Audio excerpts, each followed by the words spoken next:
Hi, friends. We at GLC would like to take a quick moment to thank you for watching our programs on this platform, and we'd like to ask you for a little favor. Would you please go beneath this video and click the subscribe button? Did you know that by simply subscribing to the GLC YouTube channel, you can help us financially support the programs on this platform?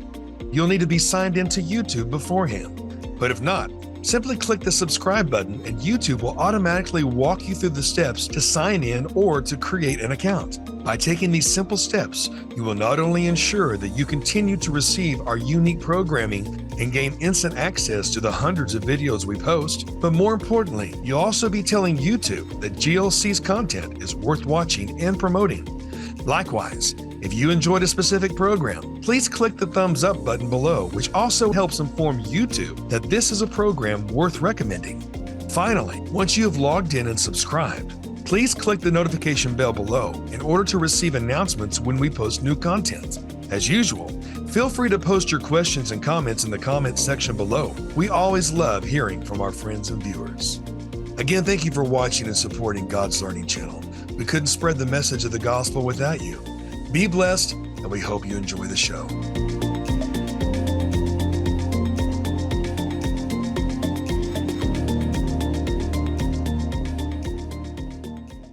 It's as goes Israel, so goes the world, with the founder of the Bible Block Party, none other than international speaker and author Avi Lipkin. How you doing, Avi? Praise God. Praise God. Always a highlight every week to do a show with you. As it is here now, so much happening in the news right now. You know, I always ask you, how are the people doing first in your family and then in your community? Well, my family, of course, we are all elated because tonight we're having a dinner for the engagement of my grandson and his to-be wife. And the wedding is in 2 weeks. So we're very excited. Tonight's going to be a festive night. And it was Petah Tikva is an hour away, not a big deal. Wow. And you know, we go to sleep very early, but I think we're not going to get to bed till midnight or 1. So, well, you know, a favorite author of mine, Tony Campolo, talked about, hey, you know, Italians like to party, but Jews know how to party when it comes to a wedding. And for those who may not know, how long is the modern Jewish wedding these days? Well, the wedding itself is we have a certain format. It's not really that long. Right. It's about, I would say, the wedding ceremony is about 20 minutes to 30 minutes, depending on the rabbi or cantor who's leading it. Right. And that'll be on the 2nd of December. Okay. And tonight is just happy time, dinner time. And I don't know if I should say this or not, but when I was in artillery reserves, I was a crewman, just a private, and there were 12 guys in my artillery 155 howitzer truck run. Right. And 2 of the guys in the crew were from India, from Mumbai. Wow. Okay.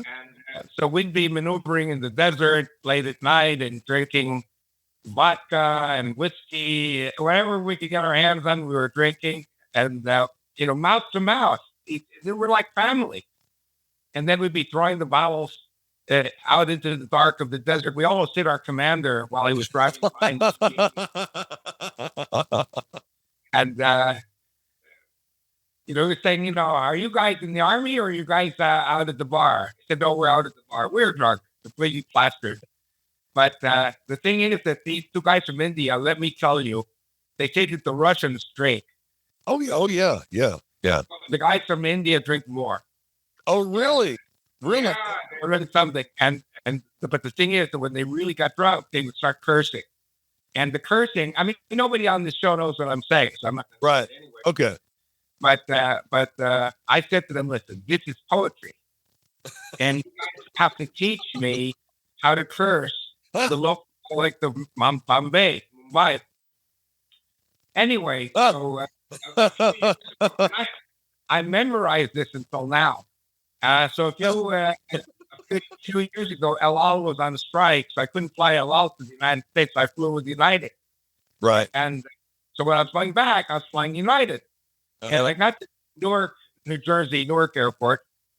And I saw these young girls from some yeshiva, Orthodox girls, but they, young girls, 16, 17, they're dangerous because they're yelling and laughing and uh, cavorting and everything. And I said to the guy in the state, I said, I can't. He put me in the middle of all these girls. I can't sit with them. I want to sleep. Leave me alone. Well, plain it's full. There aren't any other seats available. Being overweighting, and so I kind of became chummy with him. And I said, "Where are you from?" India. He said, "Yeah." I said, "Are you from Mumbai?" He said, "Yeah." "Oh, really? I know all the curses of Mumbai." He says, "Really? What do you know?" I said, "Oh, I couldn't tell you this. It's not nice." I said, "You tell me. I want to know right now what you know." You must tell me those curse words. So I finally let him have it. He was laughing so hard he pulled me off the business. Anyway, so my future granddaughter-in-law is from Mumbai. Okay. And I said to her father, "I know how to curse in the language of Mumbai." And so my grandson said to me, "You are not invited to the wedding." This has nothing to do with that. Well, yeah, but hey, it just gives the viewer another snapshot into the wonderful life of Avi Lipkin and another facet of your personality. And Israel is a very special country. They call America the melting pot, and Israel is not the melting pot. Israel is the pressure cooker. Oh. But we've got a lot of same types of ingredients. People from all over the world come to live in Israel. But most people don't know the different kinds of people that live in Israel. They just assume that it's just Jewish people. From Brooklyn. Right. They don't understand from Brooklyn. That they don't understand the model of true diversity, from Jews to Muslims to Christians, and beyond. And you don't see that from the media. But we know about the media. The media has lost America. So well, I think it's like they should don't take it personally. Israel is a strange country for Americans to understand. Right. We have people from all over the world, Jewish people from all over the world. Right. We have Christians who, for different reasons, come to live in Israel, and they join us, and we're all like family. I mean, it's okay. Right. Right. Well, you know what? Israel is a model of peace within its borders. I mean, yes, you have terrorist attacks, but the citizens who love Israel, they love Israel. Right. And they stand together. A lot of people might be surprised to know that there's Muslims ready to fight for Israel. We have Muslims in the army, sure. We have Muslim girls. Yeah. The ladies who are in the Israeli army. We have Christians also. Which is very interesting too, because, hey, look, if you know about Islam, and I know that you do, Avi, but if the viewers know about Islam, they will know that one of the greatest fears is to be killed by a woman, because they believe that you won't go to heaven if you were killed by a woman. Have you heard about that? My wife kills me every day.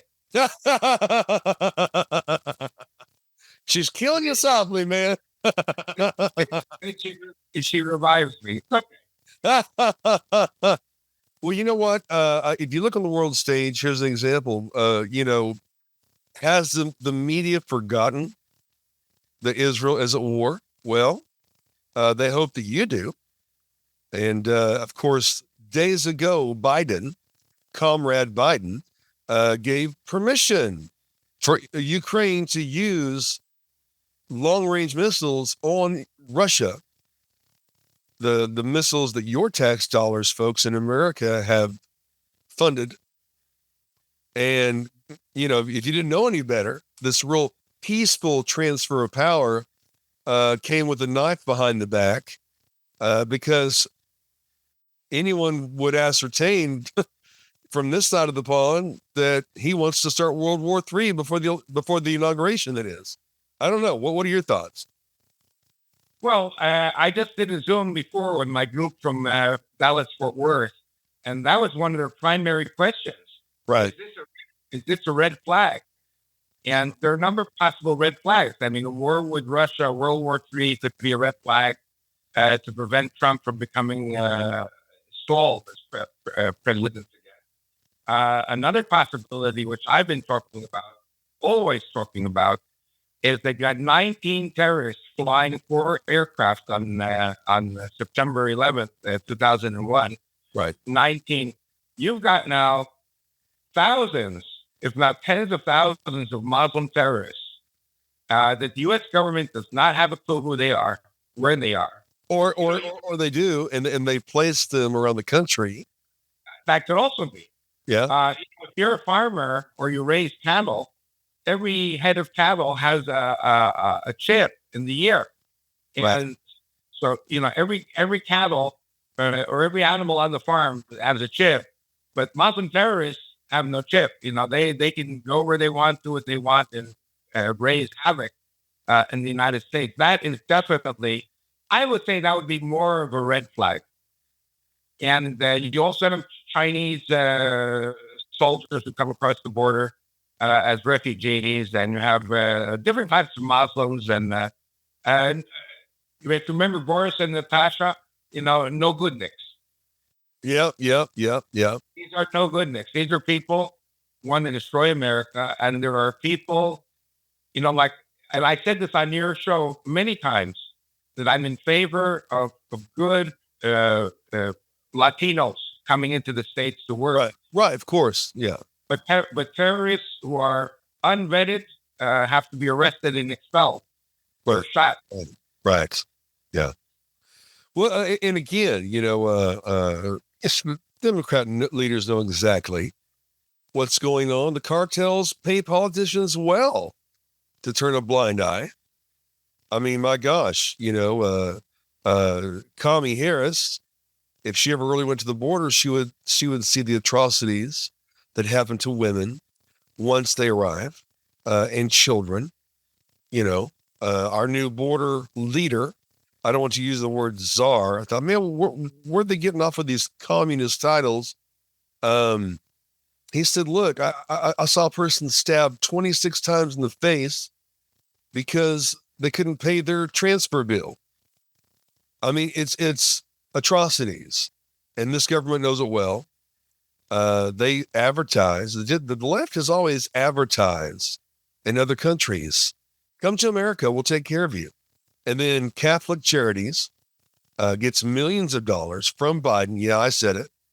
And takes them to any city they wish to go to circumvent the legal process. And we wonder what's wrong. Well, they know exactly what's wrong. They wanted to dismantle our country from the inside out. And that's exactly what they're doing. And so we've got to be wise to that. But nobody believes the media. Nobody trusts the government. No one's surprised. And I think in some ways, even the supposed villains around the world are hoping Trump hurries and gets in, because there's not stability under the left. It is a scorched earth, demonic, self-destructive entity that needs to be removed from all world governments. Correct. Yeah. So what is Netanyahu saying right now? What are his words from his camp? Well, Netanyahu actually delivered a very, very good speech yesterday in the Knesset, in our Congress. And he was talking about the fact that we are doing everything we can to reach a ceasefire. But we cannot have a ceasefire if that means that Hamas returns to the strength that it had before, or Hezbollah returns to the Lebanese border with Israel. Right. All these things cannot be accepted. We waged the war. We lost 700 of our soldiers. Right. We lost 1,200 civilians who were raped and hacked to pieces and burnt alive by the Hamas. So obviously the Hamas has to be banned completely. So we'll see where this all goes. Israel has demands to make. Interestingly, everything that the Biden administration paid us for and threatened us, the incoming Trump administration totally supports us. It's hard to understand how they are diametrically opposed from each other, the Democrats and the Republicans. So you know where I stand. Very simple. Right. Well, and you know where I stand too. I mean, history repeats itself. You know, these people have been troubled people. They've been bad seed from day one.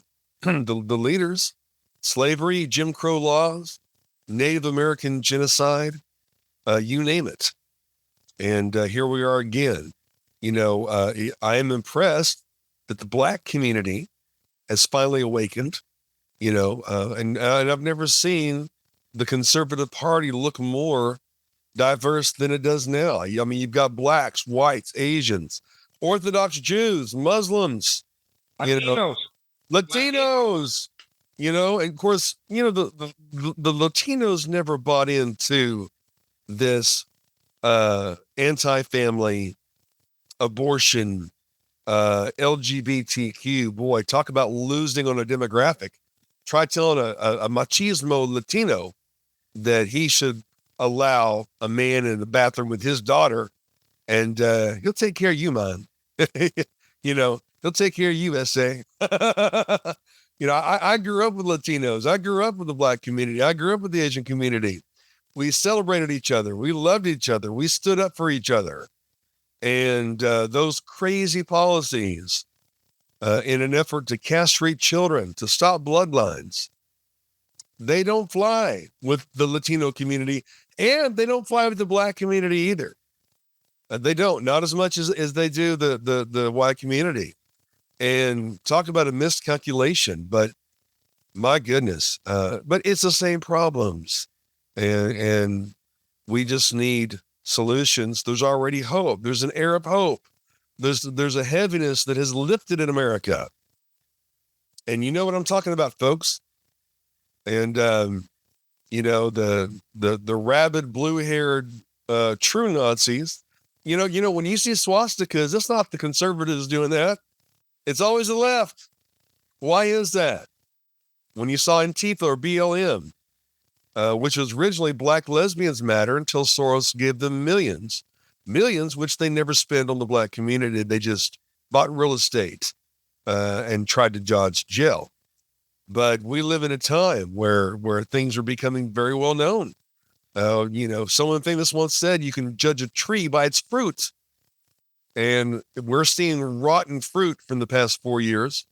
I guess they knew there were so many eyes on the election that they probably shouldn't cheat. I'll be honest with you, Avi. You and I did plenty of shows. I didn't expect a fair election. I expected civil war right now with the, not thousands, some would say millions of fighting age men from countries that hate America that have been imported in. And you bring a good point. 19 hijackers with the 9/11 scenario. What happens if just 1% of the 12 million? So, folks, we've got some work ahead. It is interesting, though, here in the States, Avi, that former military and former police are volunteering to be a part of the Roundup posse to take these illegals back out of the country. Right. Yeah. And I've been saying for years, a lot of America's ills would be cured if we brought back the regulators. You wouldn't have repeat offenders.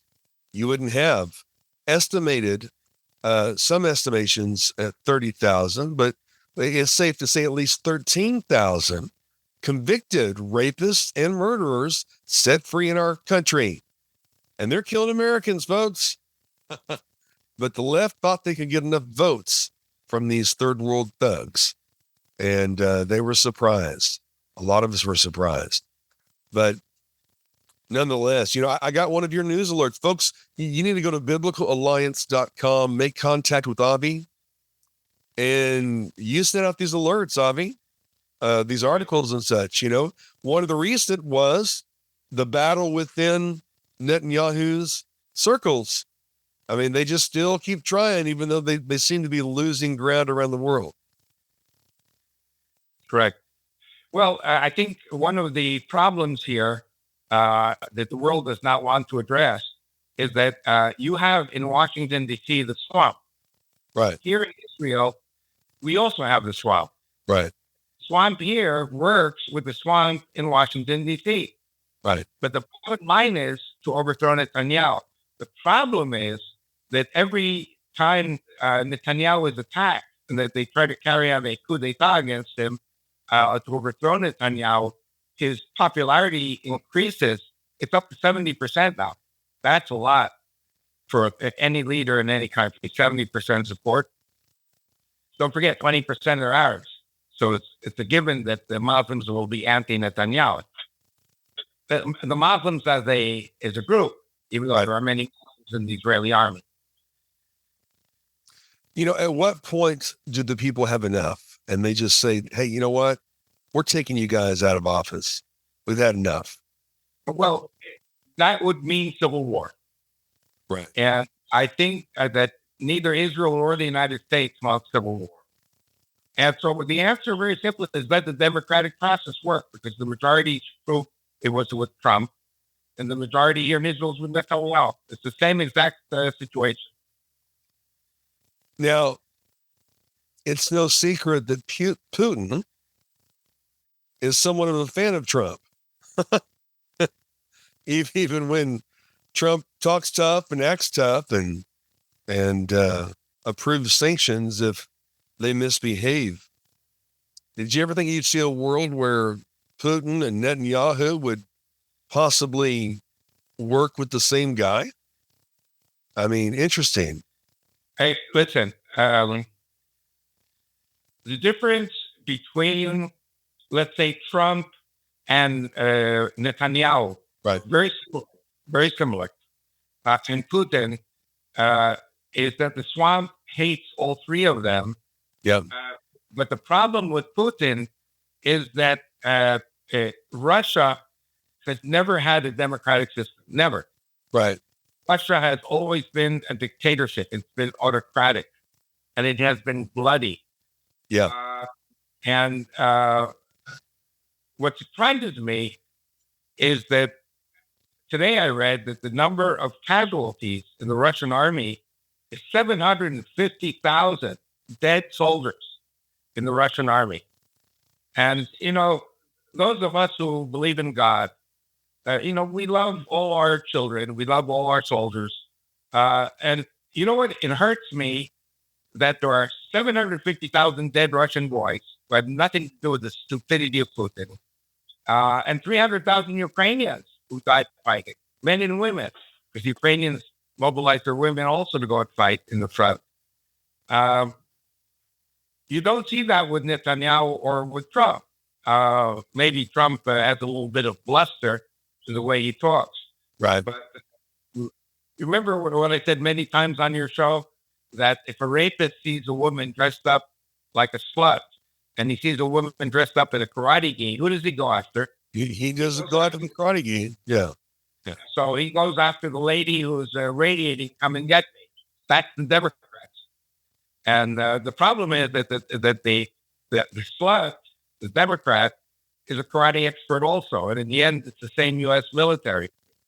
But the best thing is to avoid war. To avoid war, you have to be a Republican. You have to be tough, like Trump. The same with Netanyahu. And one of the scandals we're facing here in Israel is that a lot of the top military who were socialists were hiding critical information from Netanyahu. And after October 7th, Netanyahu did not even know about October 7th. Because the people who were receiving all the intelligence, they hid the information from Netanyahu. So it's those socialist generals, the socialist military leaders, who actually wanted to make Netanyahu look bad, lose popularity, and then oust him from the government. But what happened was, God works in miraculous ways. And in the end, the people came out supporting Netanyahu in the big fight against the Islamic crazy terrorists in Gaza and Hezbollah in Lebanon. And now pretty soon with Iran. We're not finished with Iran yet. We're going to finish off Iran also. Has that been highlighted or brought up at all to the Israeli people that their own generals betrayed them for a political stunt? Listen, without getting into a very in-depth lecture, I've been in it for 55 years. Uh, the demography of Israel used to be with a majority of communist, socialists, and what we call the white Jews, the Jews, Ashkenazi Jews. Okay. So what happened over the last 75 years or 80 years is that the Sephardic Jews, who are Middle Eastern Jews, Mediterranean Jews, very simply outpopulated the white Jews of Russia, Poland, who were socialists and communists. And the going back to Menachem Begin in 1977, the white socialist government was overthrown by the darker skinned Sephardim and the nationalists, which include me. I'm considered white, but I'm considered a nationalist, so I'm considered dark. That by the Soviet socialists who have been in control. They do not accept the fact that they have lost power. And so they're doing everything they can. And, I'll tell you something. One of the reasons I'm on your show, one of the reasons I go to Odessa, Texas for GLC, one of the reasons I've been over 1,000 churches all over the United States is because I cannot get a job in Israel. I cannot get a job because I have been banned by the socialist elites in Israel. And so here I am. I mean, I've been here a year and 8 months. I'm coming back to the States pretty soon because I have to make a living. So I come to the churches and everybody loves me. They do? A prophet is not without honor except in his home and in this country. Here in my house, once said that. The Soviet socialists don't like me very much because I'm a nationalist. Right. And I'm not religious very, very much, but I'm more religious than the Soviet socialists who are atheists, don't believe in God, and support LGBT and a few other crazy things. So the popularity of the right wing is growing, even though people are tired with this war, but we continue to victory. Well, and you know what? Blessed are the people whose God is the Lord is a scripture. I know that there are so many secular Israelis, but I think at the end of the day, they know, surely they know the divine protection that Israel has enjoyed over her enemies. Right. Where do you think that stands with the populace right now with Israelis? I know they're more unified. I know they're more behind Israel. They can't help but notice the continued archaeological discoveries that only prove that the scriptures are true. Do you see a gravitation towards faith and conservatism the way we have over here? Well, absolutely. And in fact, that my son, Aaron, has been very influential in Right. proving at the altar of Joshua, 3,200-year-old altar, Right. proves that the Israelites entered the land, conquered the land, and we found the holiest place in Israel. So that's the link, proving the veracity to the Bible for Jews and for Christians. So that's very exciting. If people are interested, look up the altar of Joshua or Lipkin tours. I think I told you my son is in the Army. He's been in the Army for a year now. Right. So his wife is running the company, but he's still doing his things. A piece of good news. Yesterday it was announced that our GDP, the gross product of Israel, has risen 4.5%. Wow. With the war. And all our weaponries During war are on back order. All the weaponries we produce are on back order to European NATO countries. So we're talking about trillions of dollars. Israel is doing very well financially. The only problem, like I said before, is the war is very tiring for many soldiers who have served 300, 400 days. Sure. So, people are kind of anxious to get this war wrapped up and finished. So we'll see what happens. We'll see what happens with Biden. We're afraid Biden is going to condemn Israel in the United Nations, or at least not place a veto on anti-Israel resolutions like Obama did in 2016 during the lame duck part of his administration. So we're waiting to see. But you know what? If you believe in God, ultimately, if you are a Jew or a Christian and you believe in God, you know that God has given Israel the victory